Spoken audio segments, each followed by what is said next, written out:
Buju, Mikanakwe Indigo, Ashagido Dem, Wabaseemoong Independent. My English name is Cami Carpenter. I'm from Wabaseemoong Independent Nation in Treaty 3 Territory. I'm currently residing in Kenora, Ontario. I'm Two-Spirit, and my pronouns are she, they. For me, it was like I needed to identify as something. But I've kind of been okay with just being me. When I was like trying to really get into what my identity was, I was struggling with it. It was like fighting between femininity, masculinity, and feeling like I needed to choose one or the other, right? But inside of us, it's like a balance. I'm not one or the other. Being Two-Spirit is so powerful, so sacred. And I've kind of gone away from like needing to say who I am. I'm really passionate about my culture, so reconnecting and getting out into community, connecting with my elders, my knowledge keepers, my aunties, my uncles, my cousins, and just picking up as much as I can. Getting out on the land, it's medicine to me, so connecting with spirit and all the medicines. I really like to harvest, so harvesting my medicines. I also really like photography. It's kind of like a way of storytelling for me.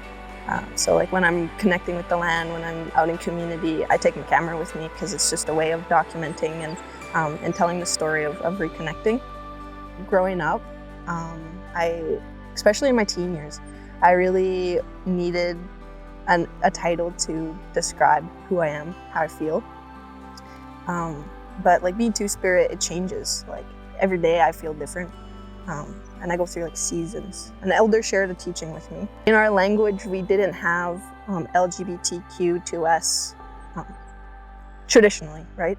Even Two-Spirit, there's no like a direct translation for Two-Spirit. But an elder shared a teaching with me, and it's called a gokwe. So it's the invisible woman, and she either steps forward or she steps back. And that was one of the first times I felt like, oh wow, that makes so much sense. When I first came to feeling like I needed to tell people who I was really scared, which is kind of funny because it's like the people who love and support you the most, you're scared to tell them who you really are. And when I told them, they still had that same love for me, which I was afraid of losing. I still do carry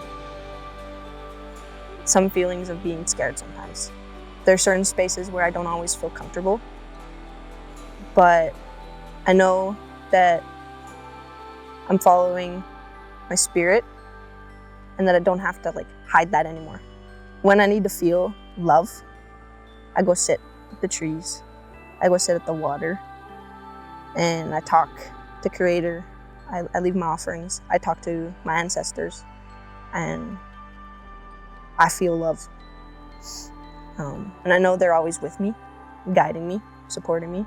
It's humbling and beautiful to have that land connection.